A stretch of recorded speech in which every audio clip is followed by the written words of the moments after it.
2025 Water Risk and Insurance Workshop. National Grid records first collapse in 2025. And the foreign authorities in Los Angeles declare state of emergency due to poor air quality as wildfire spreads. In sport, former Super Eagles forward Victor Ekpeba rallies support for new coach Chile. Now the details. I am Taiwo Baruwa. The Lagos State Residence Office, last row in partnership with the Resident Cities Network, Global Insurance Intermediary Group, Howden, and key private sector stakeholders are set to hold the Lagos Water Risk and Insurance Workshop in Lagos.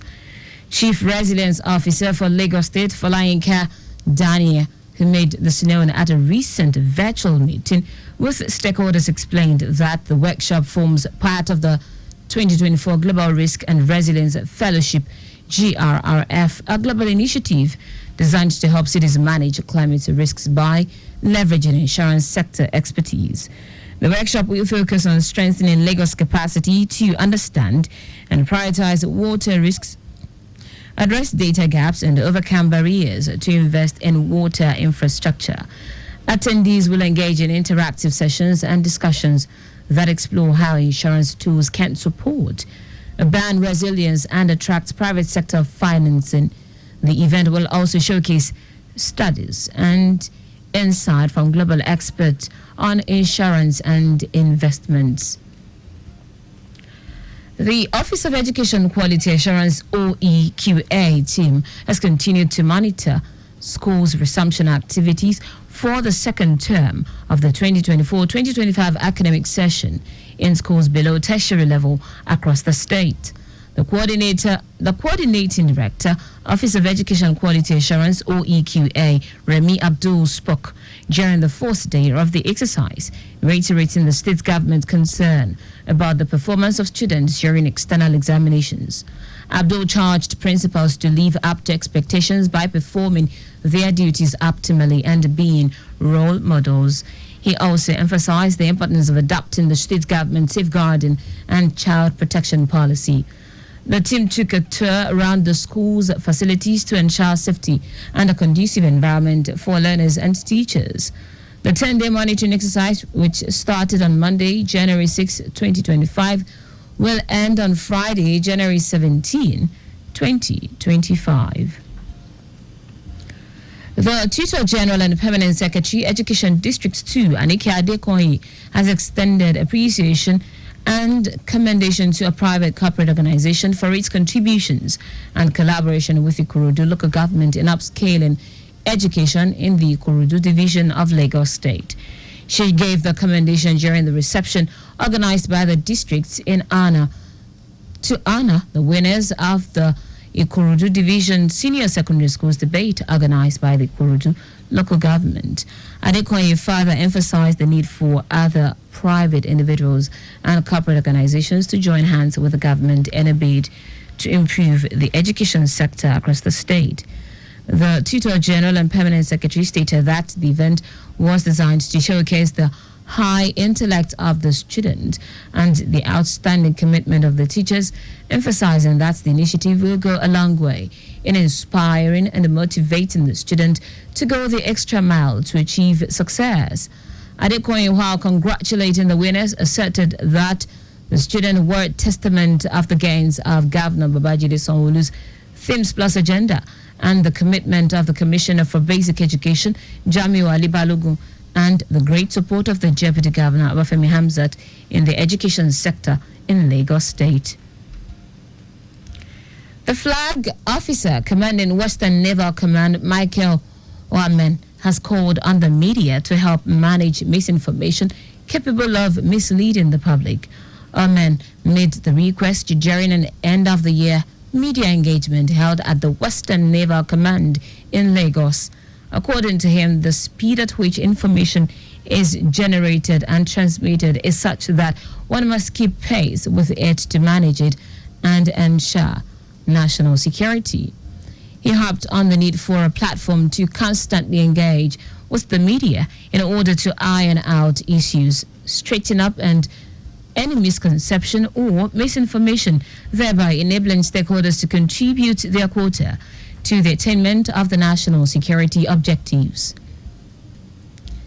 Troops on operation across the country have killed 109 and arrested 81 criminals in the past week. The troops also arrested 6 oil thieves and rescued 43 kidnap victims. Director of Defense Media Operations, Edward Buba, who announced this in a statement, says troops on operation in the Niger Delta are discovered and destroyed 10 illegal refining sites, 10 crude oil cooking oven, 10 dugout pits, 12 boat and 4 storage tanks.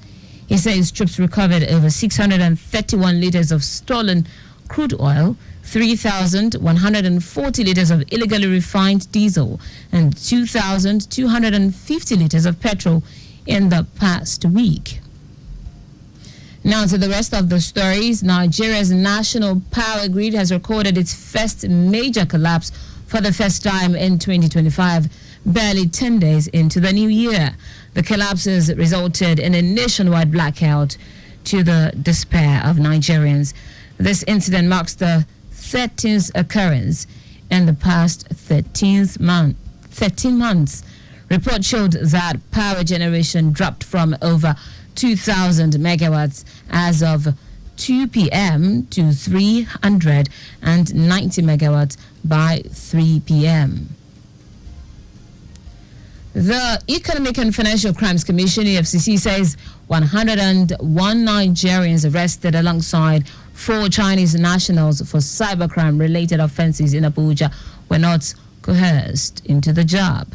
According to the EFCC, the suspects were arrested on Thursday at an apartment in the Gudu area of Abuja. The anti-graft agency noted that the suspect, comprising 67 males, including 4 Chinese nationals and 38 females, were allegedly involved in a hotel review job scam targeting victims and hotels in Europe and other parts of the world. Addressing journalists in Abuja, the EFCC's head of cybercrime, Dean White, said the Nigerian suspects applied for the jobs and were employed, noting it would be unfair to conclude that the suspects were forced to work with foreign nationals. Speaking on the mode of operation of the syndicate, the EFCC's Director of Public Affairs, Wilson Ojare, explained that the Chinese nationals lured Nigerians with job vacancies and then instructed them to initiate contact with victims globally. Ojare urged Nigerians to exercise caution when considering employment offers, especially those that appeared suspicious.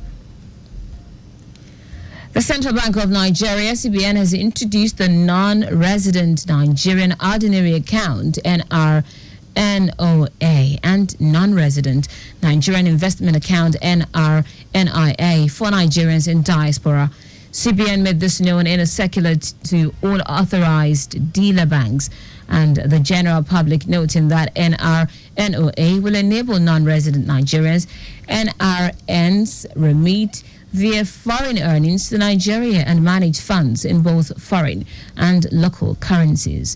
The Apex Bank also said the NRNIA will enable NRNs to invest in assets in Nigeria in either foreign currency or local currency. In foreign news, Los Angeles authorities have declared a local health emergency due to poor air quality as fire ash and smoke blankets the area. 6 fires are currently burning, with a new blaze named Archer Fire, which started on Friday and remains out of control. Firefighters say they are making progress in the 2 largest, the Palisades and Eaton fires. California's governor has called for an independent investigation into how critical fire hydrants ran out of water and impaired the fight against the Los Angeles area wildfires. At least 11 people have been killed in the fire so far, and it is estimated more than 10,000 homes and other structures have been destroyed. Meanwhile, a forecast for more strong winds is raising fears that the blaze could spread further, and a red flag warning indicating critical fire conditions is in place. In sport now, former Super Eagles forward Victor Ikpeba has rallied support for newly appointed head coach of the team, Eric Chile. Ikpeba says he is not surprised with the reaction the appointment has caused. He solicits for support for Chile so that Nigeria will feature at next year's World Cup in USA, Canada, and Mexico. Chile was named substantive head coach of the three-time African champions this week. And that's it on the news at 6. But just before we go, remember to always wear your seatbelts when driving.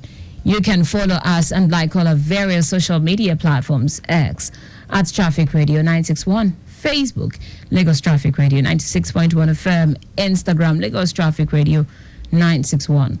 Subscribe and watch our news and programs live on YouTube at Traffic Radio 961. You can also visit our website www.trafficradio961.ng. Did you know that under the Sanwo-Olu administration, 18,000 teachers were trained under Eco Excel? You can get more details on the Lagos State Government website. To end the news, here are the highlights of the major stories. The Lagos State Resilience Office, LATSRO, in partnership with the Resilient Cities Network, Global Insurance Intermediary Group, Halton, and the key private sector stakeholders are set to hold the Lagos Water Risk and Insurance Workshop in Lagos. Nigeria's national power grid has recorded its first collapse for the first time in 2025, barely 10 days into the new year.